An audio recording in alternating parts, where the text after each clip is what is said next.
Howdy everybody, it's Amy here from Amy's Sparkly Diamond Painting. Yes, I have my Owl Painting Fairy cross stitch here with me, as well as a few supplies that came with the kit. I've got some needles here. I've got my favorite scissors. I've gotten these in other kits. I have my trusty little bobbins, and I have a magnet needle minder. I don't actually use these on my stitching. I use them just to hold my needles so I don't lose them. So I have that, and then I have my needle threader.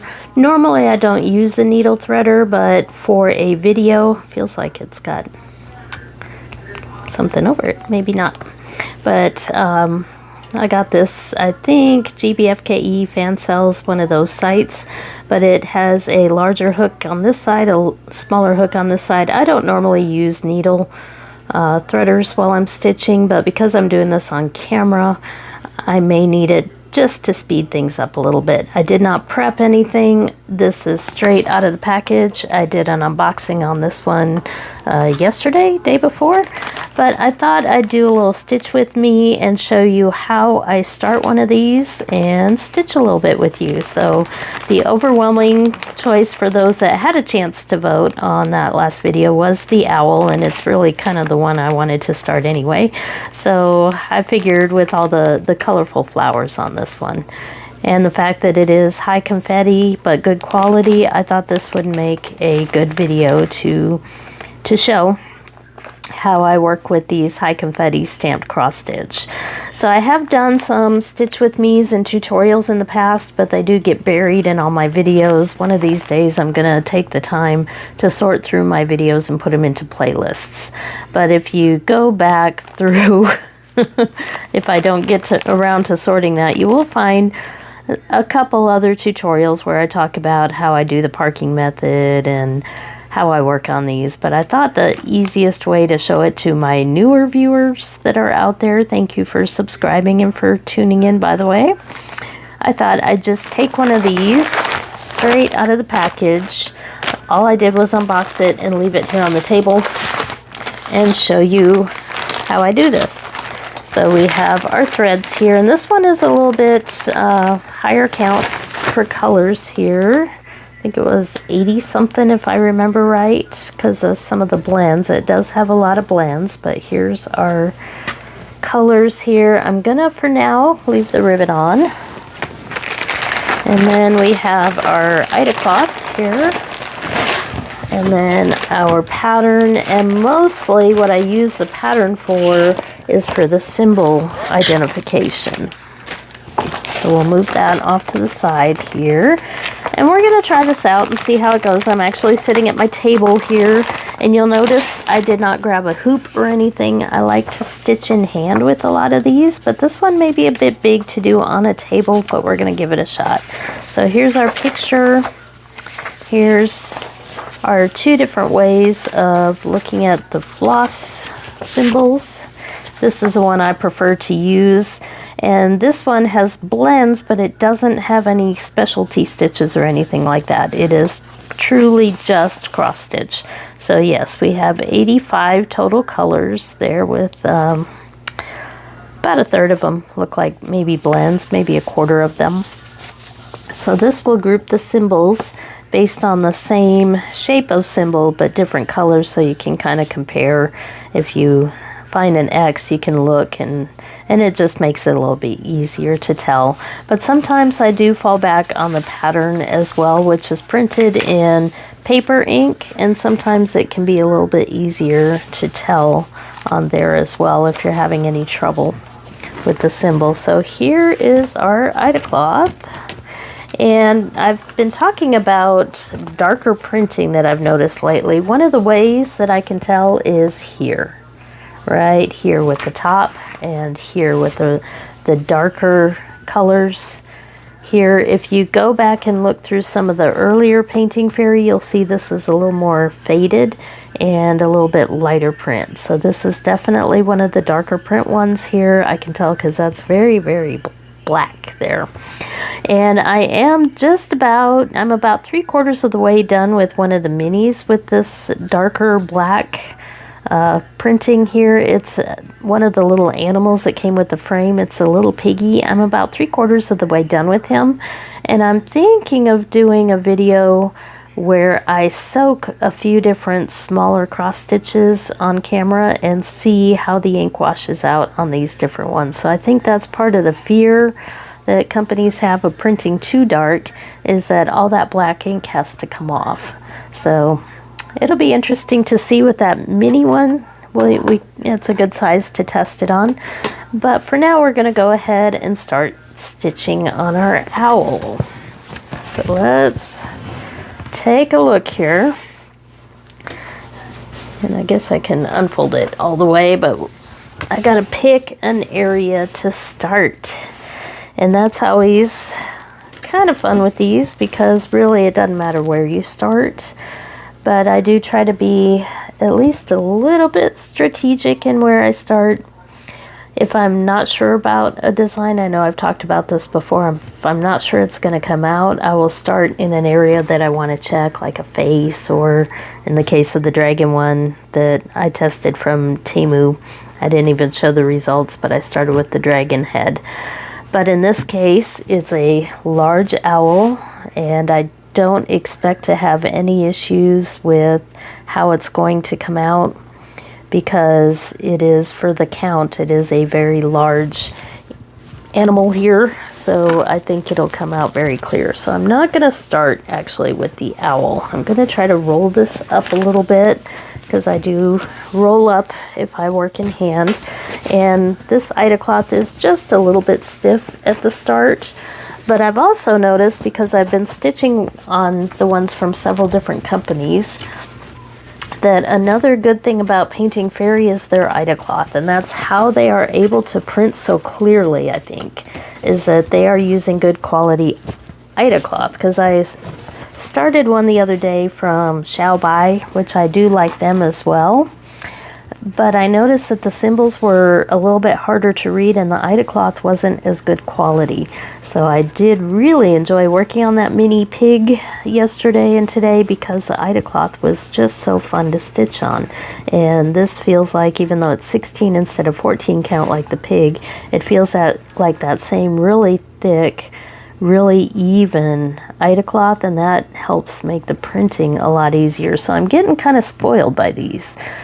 So I have several other cross stitches that I've gotten in the past year from other companies, and it's getting harder and harder for me to work on them because, I mean, I will continue to work on them, especially the 9 counts and 11 counts that are relaxing. But boy, these are spoiling me. The quality really does make a difference here. So we're going to take a look here. How about at the top? This is a partial, so we're not stitching any of the background, but I'm going to see if I can do this in camera, and I'm going to start, maybe, I'm zoomed out right now. Let's see if we can zoom in a little bit here to where the symbols are going to show. And they do look a little blurry here. I may have to rethink some of this, because I'm trying to look through the camera to stitch, but I may have to look underneath the camera to be able to make out some of these symbols. So the very first one I see right there, let's see, maybe I can get this clearer. Ah, there we go. Okay, that's better. Okay, so that very first symbol there, see if we can zoom in there, looks like a purple circle right there at the very top. That's where I'm going to start, and I like to kind of start with the top symbol and go somewhat systematically across. But the second thing I do is I look to see how many of that symbol I see. So there are several in there, all the way down through there. So that's a good one to start with, because it's going to give us enough stitches to anchor other colors, especially if they only have a stitch or two of a certain color. So I do like that symbol to start with. So I'm going to go over here, and let's see. Here we go. So there is, ooh, whoa, poor camera. It's not sure what to do here. So it is a yellowish color there that purple circle, it is 543 and 3865. So I'm gonna actually pick another symbol, and I'll tell you why. Because I like to start with a loop start on the very first one, and you can't really do a loop start with two different blended threads. So we're going to come back to that one. Let's take a look at this next one here, this red color here. I see several of those going down, so that's another good one. And we'll see if it's a single color. I just don't like to start a project with, there we go, 738. An entire project, I usually look for the first color to be one color instead of a blend. So that was 738. So we go here to 738. There it is. Let's get our needle, and I'll show you how I pull those out. So let's get our needle. I'm showing you that the toolkit really is good quality, and that's what I use when I stitch. I'm not switching things out. So here we go. Take one of the needles that comes with the kit, and I'm going to take the back here of the needle, where the eye is, and I'm going to put my needle through here and just grab a thread. Like so. Make sure I'm in camera view, and just pull. And that way I leave everything intact for now, including the nice little ribbon that holds it all together. So we'll move that off. Now we've got our thread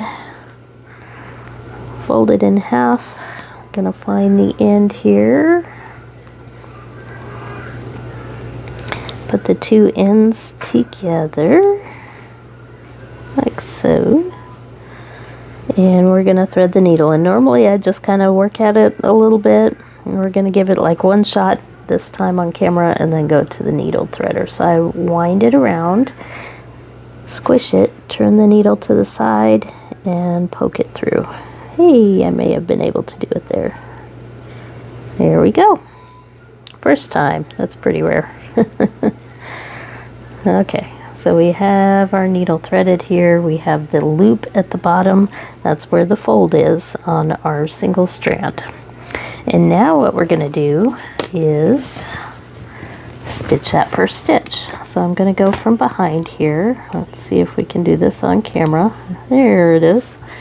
And I'm going to pull up and back down. I always start bottom left, top right for my first little stitch, and then I'm going to pull it through almost all the way until we get to that loop, and I'm going to put the needle through the loop and pull, and that anchors it on the back. There we go. And then I'll go ahead, while I have it on the back, find the hole to finish that stitch. So I'm going to completely stitch the X on that first one there. There we go. So I've got one hand here that I'm holding my finger in the back, and the other hand, my left hand, my dominant hand, is in the back now to poke it through. So there's the next symbol of that color. And I can switch hands here. Oof. Trying to figure out how to get the camera to steady itself and not go in and out of focus so much, but that's kind of hard to do. I normally don't have this kind of trouble stitching. I'm just trying to do it through a camera lens rather than through my own eyes, so it makes it a little tricky. I mean, I am using my own eyes. I'm not borrowing somebody else's eyes. That would be kind of weird, but okay. I'll quit being silly. So there we go. We got 2 stitches there. Now I'm looking. I see some over here. I'm just, because this is a light color thread here, this is kind of a pretty light color. It won't show to the front like a black or dark thread would. I'm gonna jump over here. I'm kind of systematically going row by row. So I'm gonna do that one next. Even though there are some down here going this way, I'll catch those later. I'm going to jump over here and do all the ones in this bud and then start going down. But I'm just showing you how I see things, but it really doesn't matter. Just so you're putting the X's in the fabric, you can do it whatever order and whatever way makes sense to you. So I'm not trying to do anything too fancy here. I'm just taking it top to bottom with this little bud section. I know there are some people that do much more systematic parking and stuff like that. We're not going to do that right now. We're just going to enjoy the stitch. So there's that one, and then the one below it here. I'll catch it. I'm trying to kind of go at an angle so I don't block the camera too much there. And then do the other. I'm also not doing the Dutch method. The Dutch method is where you go across and stitch half of every stitch and then go back and finish each half. I do that sometimes, like longer rows or areas of the same color. But since we've got a lot of confetti here, I'm just worrying about each individual stitch one at a time. So I see nothing else here for that symbol. We're going to jump back over here and do the bottom of this bud here. If we can get in there. There we go. Now this, I could do the Dutch method because there are 2 stitches in a row. So the Dutch method, why don't I go ahead and show you. Not sure where it got its name. You could probably Google that. Is to do half and half in a row there, and then go back and finish both of them. Now that we hit the end of that row of 2. There's the other half. So this is indeed 16 count, I believe. Yes. So these squares are a little bit smaller than 14 count, but such nice thick Ida fabric that it is enjoyable to work with. So now we'll do that next to there.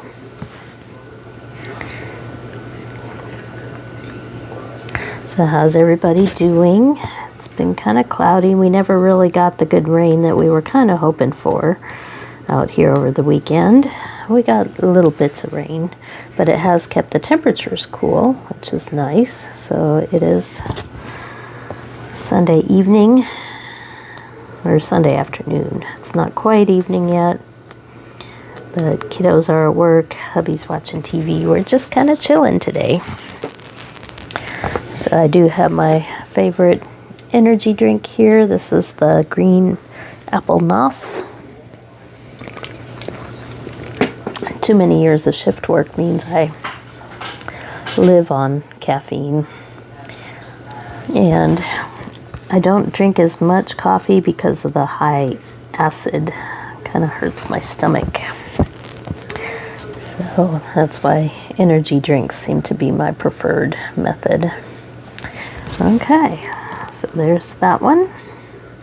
We got 3 more in this 10 by 10 little square here, which I'm focusing just on these buds here.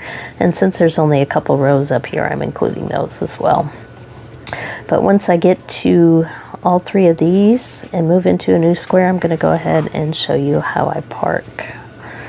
Now in reality, because there are more of this color, I'd probably just keep using it and finish it off before I go to the next. But because I'm doing this on camera, I might as well show you how I do parking. And the benefit of parking is that you can see progress a little bit faster.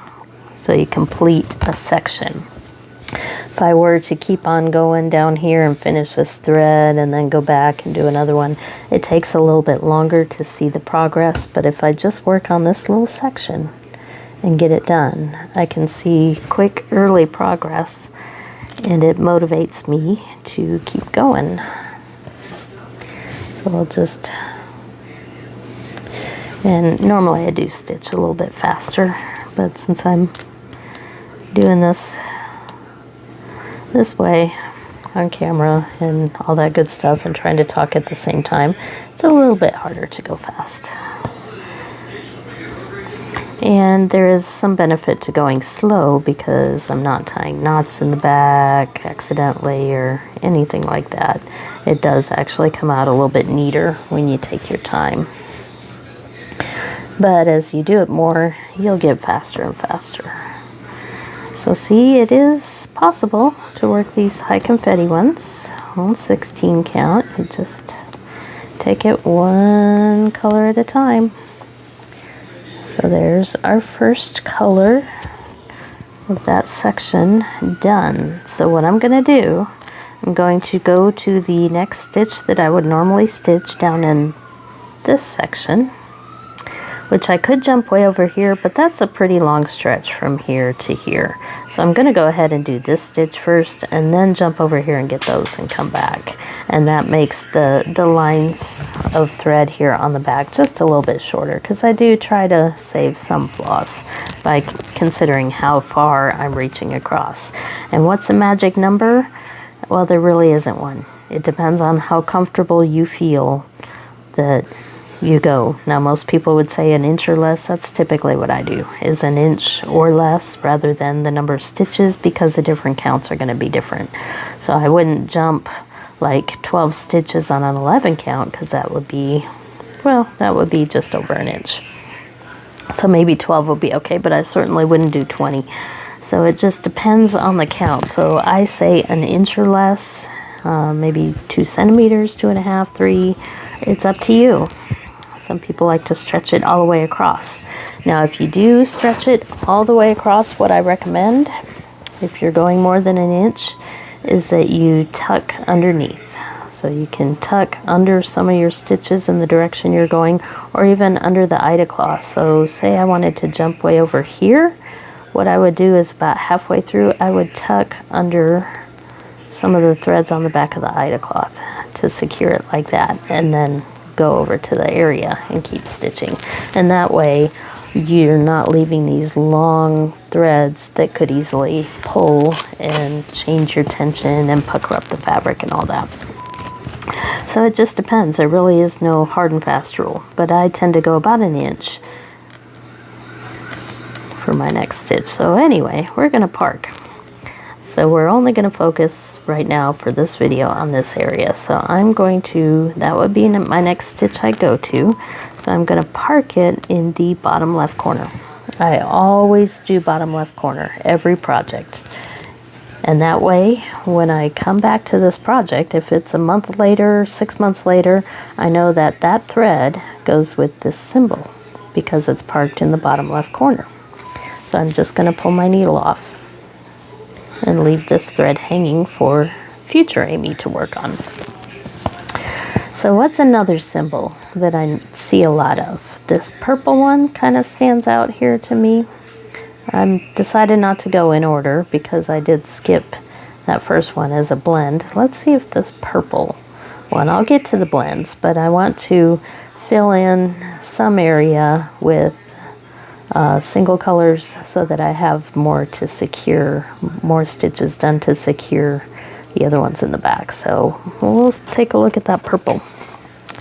So let's see, here we go, and indeed there we go, 436. It is a single color, not a blend. So we will do that. So we'll find 436 here. It is down here. So this first flower is kind of an orangish yellowish. This is a very pale brown. So let's see if I can do this through the camera lens here. A little tricky.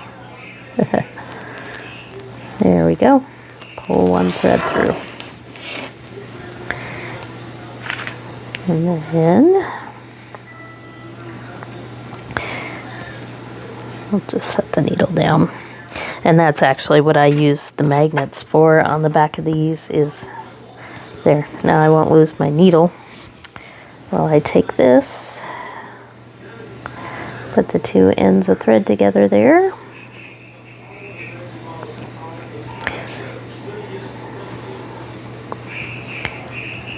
Now I know exactly where my needle is. Poor camera keeps going in and out of focus. Hopefully that's not driving you nuts. Fold it over, squish it, turn the needle sideways, push it through.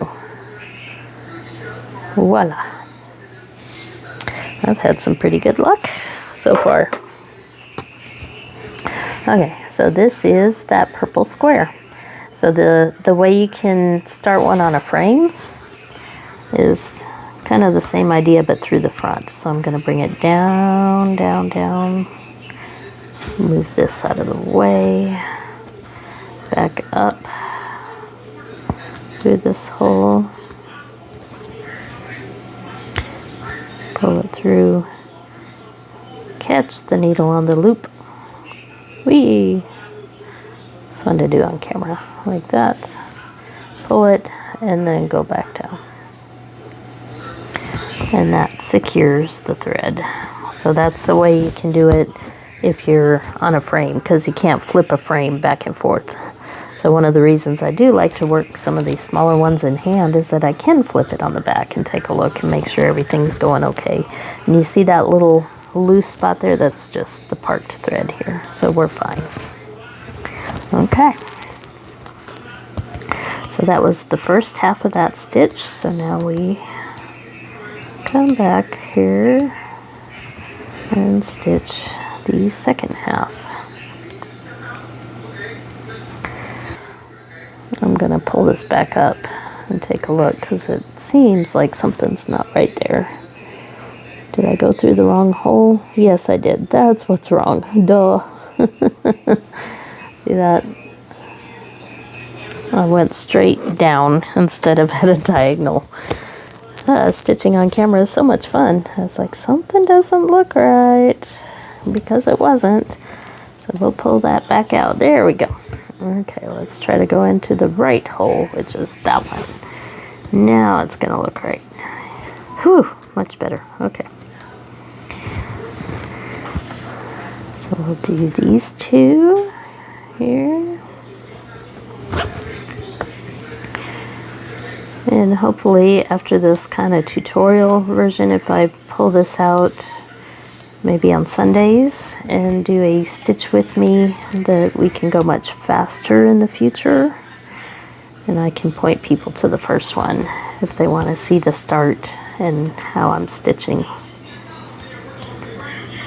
And we can be more chatty, although that's not something I'm usually very good at, is the chatty part, especially since I'm retired now, so I'm having a heck of a time finding that hole. Come on. And that's where sometimes having that finger of my other hand back there can help direct that needle where to go. So I lead a pretty boring life these days, although I could talk a little bit about our fun drive to Key West, but I think I've kind of mentioned it before in passing. Got to try lots of different foods on that trip, because I do like to test out different foods. It's kind of fun. I'm going to jump over here to these two and then go to that one, and then we'll go down here. But really there is no rule. You just basically make sure that you're putting X's of thread on each symbol. That's it. That's all it is. But anyway, food, I may have talked about it because that was an interesting part of the trip for me, is that each place we stopped we tried to find local cuisine. So we did eat alligator in Louisiana. I've had it before. The restaurant wasn't that great, though, that we picked. It was in Lafayette. A little bit of a tourist trap. Service was pretty slow, and the food wasn't that great, but we did at least eat some alligator there. And then in Mobile, Alabama, as we passed through there along the coast, we stopped for soul food, and that we were a little bit more careful at picking a restaurant that was really acclaimed down there. They served everything buffet style, so I had turkey necks. And it was very, very good. It was in this brown gravy. They had collard greens, squash, cabbage, just lots of yummy southern food. My hubby had fried chicken, and it was very good as well. And Key West was a very interesting place. They are known for a few things, for many things, and one of those is the conch shells out there, because conch are alive and well in the waters off the coast because it is a coral reef. And so you can go diving, but the conch are a protected species. So you can't take live ones and take their shells from them.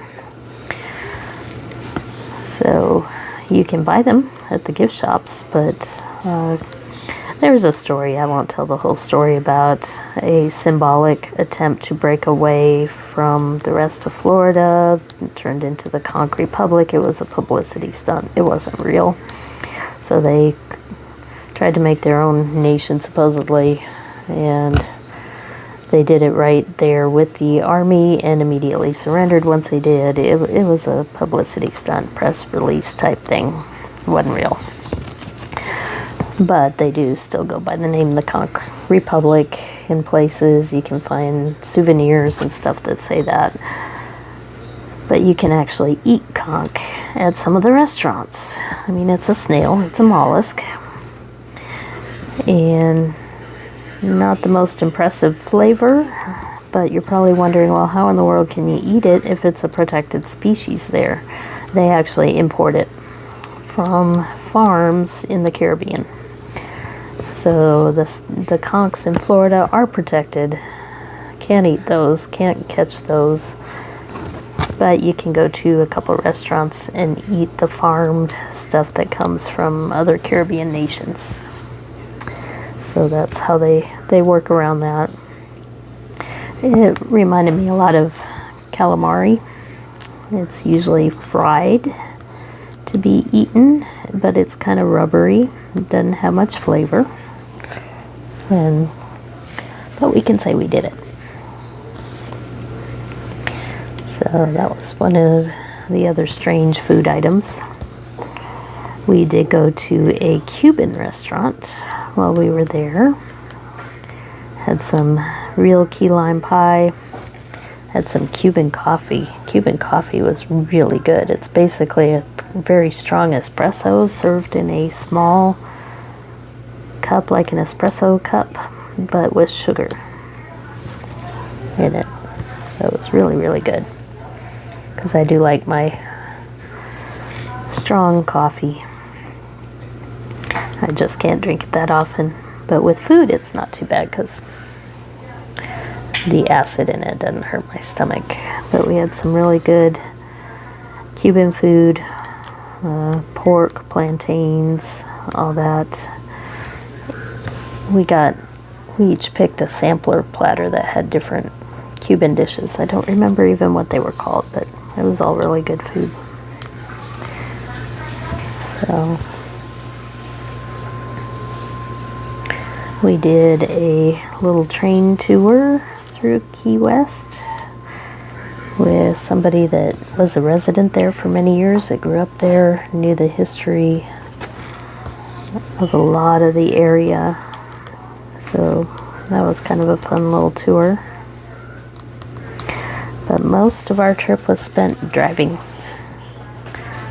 and eating, stopping for the night in various cities, just basic hotels. The only nice hotel we stayed at was in Key West at our destination.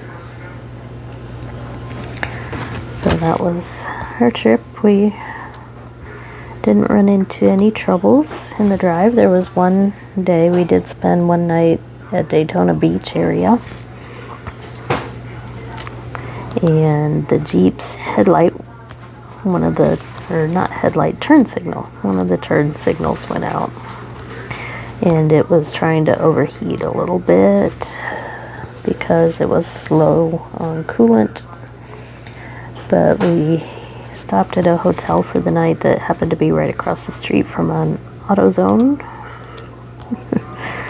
And so we were able to fix our issues in the parking lot and keep going. But that was probably the only little hiccup there, was making sure that our Jeep was still roadworthy for the rest of the trip, because that's a long trip. And it was indeed just a tiny issue there. No problems. Got it fixed. We tend to do road trips, I've talked about it before, kind of spur of the moment. We sometimes have a destination planned and sometimes not, and we usually get our first night hotel figured out, and then the rest is on the fly as we go.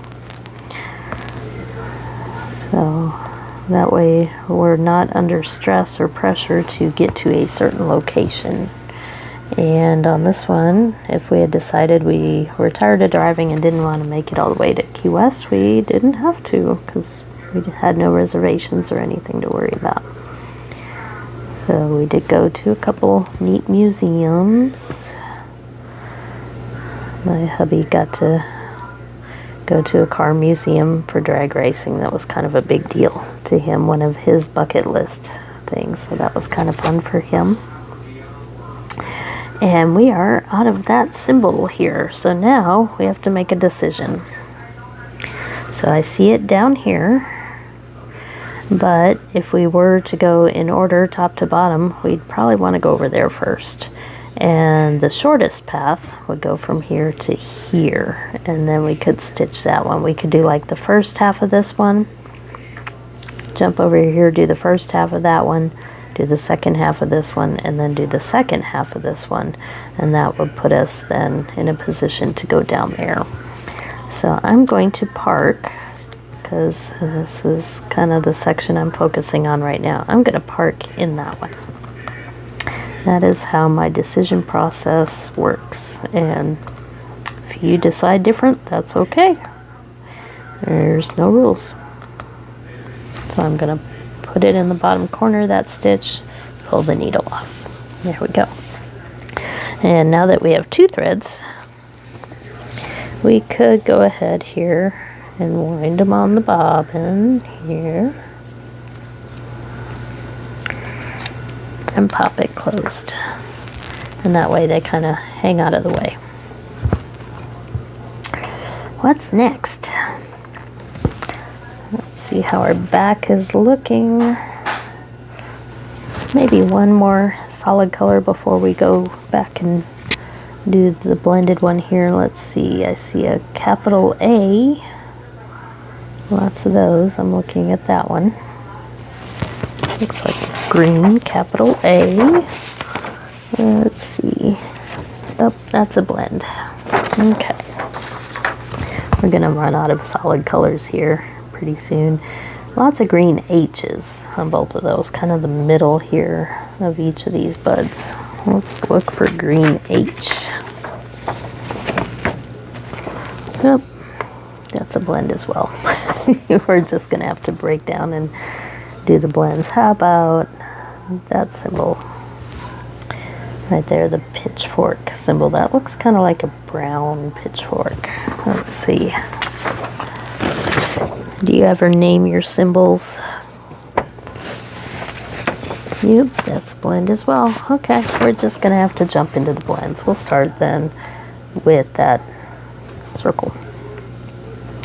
So I see lots of that purple circle, and I'm zooming in really close to make sure that is indeed purple. Yes, it is. So purple circle here, because that's a brown circle.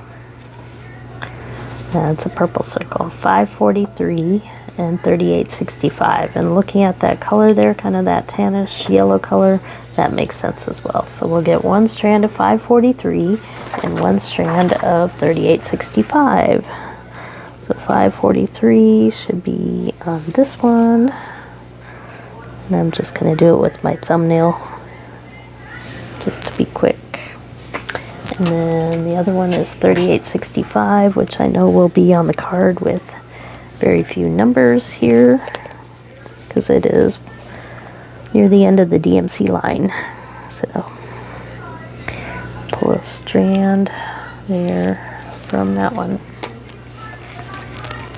And we combine one of each, but this is going to be a really long thread, so I'm going to cut it in half after I blend it here. So here's the other. I'm going to stretch it out with one of each thread here. I got a knot already in it. There we go. A lot of times with the knot you can just pull one end and they'll undo. So we're going to fold in half here and cut it.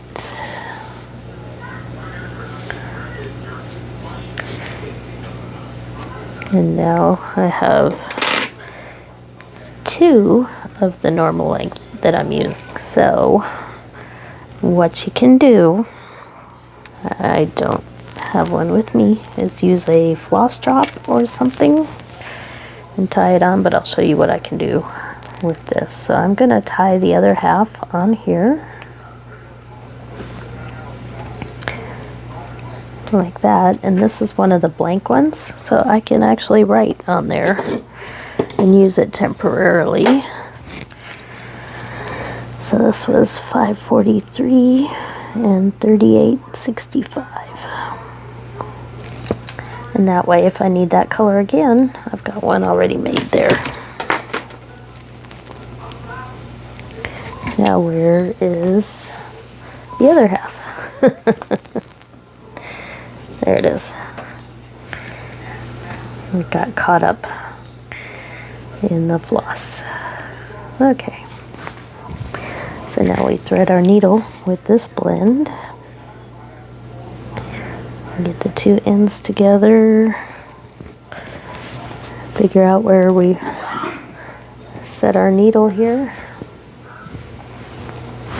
And I do apologize about the camera focus there. We'll see if we can thread these two. I was on a good track record, but I don't expect it to stay that way. So fold over, squish it between my thumb and finger there, and then try to push that fold through the eye of the needle.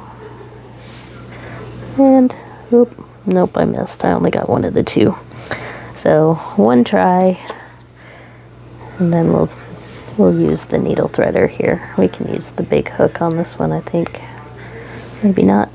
Maybe it's too thick. So with the needle threader, you put the hook through the needle, grab the thread on the hook, and pull it back through.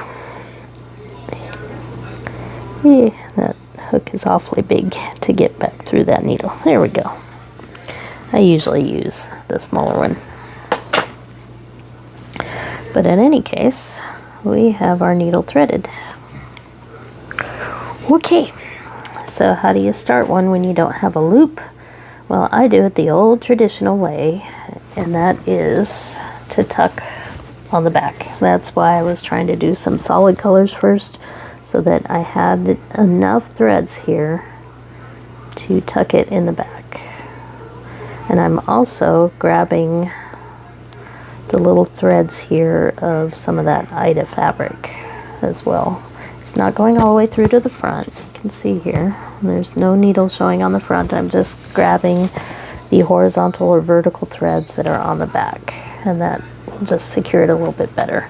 I'm using my other hand to try to pull that through because it's a little tight, so it does hurt my thumb on this hand. And this is where some of those silicone, can't talk, thinking Silicon Valley, but silicone little finger things can help as well, or even tweezers. No, this one is just, and that is how you break a needle.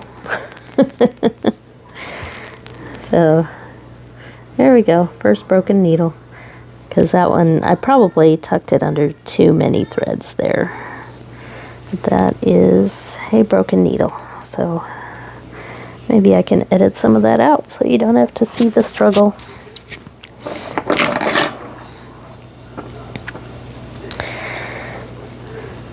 Okay, let's see if we can do this here.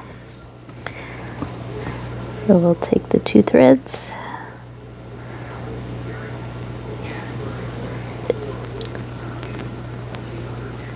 Fold it around, pinch it, turn the needle sideways, push it through. There we go. We got it. Okay. So since we don't have a loop at the bottom, we have to tuck it somehow or do a pin stitch. I prefer tucking. I'm just old-fashioned that way, so I'm going to tuck it here through some of the stitches we've already done, and you can even get it under some of the Ida cloth fabric threads if you don't have very many stitches. Those horizontal threads there like that. And pull, but not pull too hard. You want to keep it secured under there, and then I like to secure it just a little bit more by looping through one more time. There we go. Now we can give it little tugs for the first stitch or two. So that's what we need for this first stitch. So I'm not pulling it too tight, just till I start feeling resistance on the first stitch. There, and that. Okay, now we're nice and secure in there. There we go. And we're off.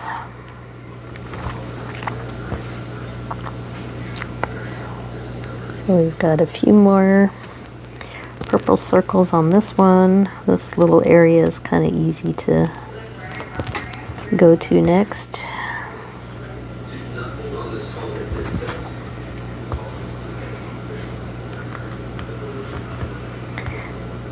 Oh, what else is new? Kids are still doing their work at Walmart. Now that school started, things are slowing down again for them. Hubby's still doing RC car stuff. We decided to clean out our downstairs sunroom, which it's built onto the side of the house. It has a couple spots that leak in the roof, so we've only really used it as storage, but we had too much in there. We decided to clear everything out, clean it up, and then get rid of what we don't want and rearrange how we were storing things. Added some shelves and everything. So that was a pretty big project because it's like 100 degrees just about every day. Okay, so we did this little section. I'm going to now jump, the focus.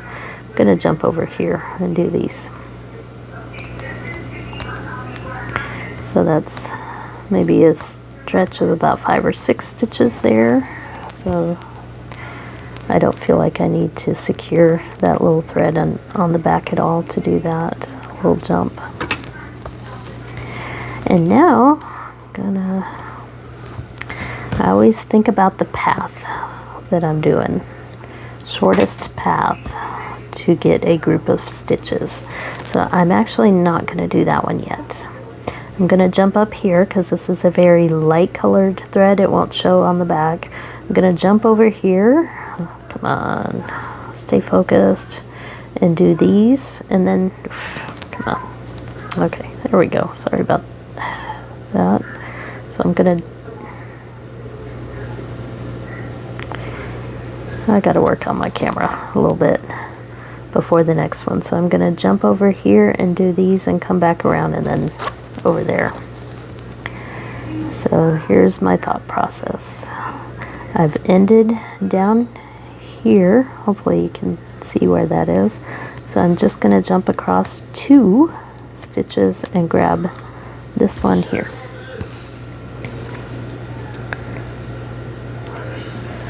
So like I said, pick the path that makes the sense to you. This is just what makes sense to me. So I'm going to do this one.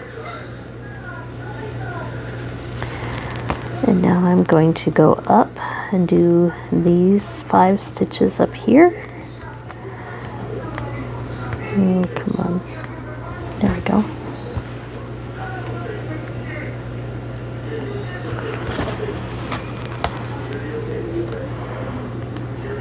And I'm just completing the stitch. I'm not doing the Dutch method, because then I'd end up back over here. If I did half and then came back, I'd be over here, but I want to be over here to get those. So I'm just going to do full complete stitches here.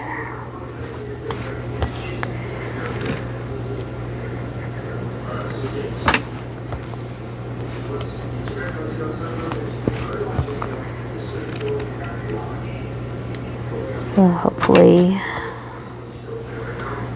everything's going okay with everybody out there. Plans for the next week for me, it's going to be my end of the month videos. So I'm going to do an end of the month diamond painting review. There's not a whole lot though. That's not going to be a very long video because of our trip and everything. I got some stuff done. I've got the Coup Deals one, a section done that I will show on that video. So I'll probably record that one tomorrow. But I also want to do what I didn't manage to get done last month, which is a cross stitch update. But I'm just going to call it cross stitch update and not give a month assigned to it, because I don't think I can do those every month. I just want to use it to partly kind of show a whip parade of what I've been working on the last couple months. So maybe every other month, because it is harder to see progress on cross stitch. But I have several that I just want to do, kind of show you where I am with them, even if I hadn't worked on them in the last couple weeks. See that circle right there? That's a red one. So we're going to skip that one and go to the next one down here, which is a purple one. But I will do a whip parade of cross stitch and hopefully get that out this week. And I do have another PR package on the way. I haven't been talking about it because I haven't seen the company yet talking about the particular designs, but I have a feeling that'll arrive next week. So I'll just be kind of mysterious about that one until I see the company advertising those particular diamond paintings. So yes, it is a diamond painting PR package. Okay, now we could go a couple different ways. We could stay on, dang it. We could stay on this particular one and go down here and then back up and then back down. Or I could go ahead and finish up here and then catch these on the way down. I think I'll do that. So I'm going to jump back up here and do this one. But really it could go either way. Doesn't matter. Looks like about the same length of thread used to do it either way. So we'll just pick to go top to bottom in general. Come on. There we go. So we can do that. And then jump back up here to catch this one. There.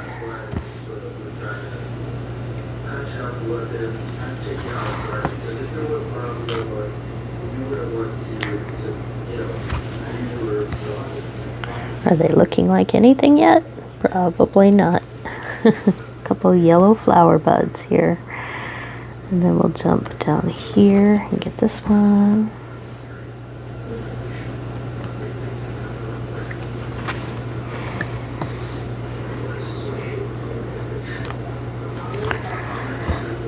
So that's some of my plans. As far as projects I'm working on, what I do for cross stitch is I keep a tote by my couch that's full of all of the ones that I feel like working on for the next few weeks to a month. See, and this is how these bobbins help, is they kind of give weight to those to move them out of the way. But I have a bucket or tote, and I just switch around depending on what I feel like stitching at the time. So I don't set a schedule, I don't give minimum number of stitches I have to do in each one, because really nothing matters on deadlines or anything at the moment. Now if I did have a project with deadlines, then I would be trying to do so many stitches a week or whatever I needed to do to get it done by that deadline, but I don't have that right now. So I'm going to switch to Dutch method over here. So I went down to this one. Now I'm going to finish the first half up here and then work my way back down. So I just kind of alter just based on what I see as I'm stitching.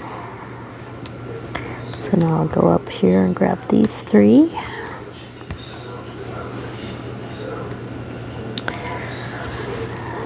So I don't really have any cross stitch plans for the month other than in general some of the projects I've been working on lately. And I have a second tote upstairs by the bedroom where I keep the other whips or works in progress that I have, and every so often I'll just switch them out. That's how I handle the cross stitch. Diamond painting, after I finished the Moon Goddess, I picked up another one that's been sitting in my pile of unfinished, and I started working on that one. And then I was working on a couple of the product reviews, because I do like to actually work them and tell you what I think. So I finished another one of the Zoe Lee Art Dot small ones, and I worked on one of the bigger Art Dot ones that I unboxed last month. I added a little bit more to that, and then I worked on the Coup Deals diamond painting. But I didn't get a ton done on anything. So I'm hoping next month is a little bit better. Just take a closer look at that stitch. I may have... Okay. I was afraid I came up that hole and jumped across. That thread on the bottom half looked a little bit long, but I guess not. Okay, so now, since we've done all the ones in this section, I can park right there. So I can bottom left here, pull it through, let go. And if I wanted to, I can add it to the others here. It's just a quick unroll and grab all 3 of them here and gather them together and wind them a few times and secure. And now all 3 of them are kind of hanging down using this as a little bit of a weight. Okay, so there's a start. I'm going to go ahead and keep going this evening and finish these 2 buds at the very least. And maybe we'll be back next Sunday, see how far I get. Maybe I can finish this whole little section here and start working out here into these. We'll eventually get to the owl. He starts right about here. So we have a lot of different colorful flowers before we get there. So hopefully this wasn't too boring and maybe you got something out of it. Let me know in the comments if you'd like me to continue these, and give me some topics to talk about. Help me out there on the chatty part. I think I'll be doing more chatty and less instruction on the next one. But that's how you start one of these. You just kind of pick a spot and go. It's really not difficult. So if you want to give it a try, I will go ahead and include my links and discount code and everything for Painting Fairy, since this was a Painting Fairy one here that I'm working on that was a gift from them. I will go ahead and put the links below. And one thing I do have to say though, after stitching on all the different brands, is that this Ida cloth is just much more enjoyable for me to stitch on than some of the other brands out there. So thanks for watching. Have a good week. We'll catch you later.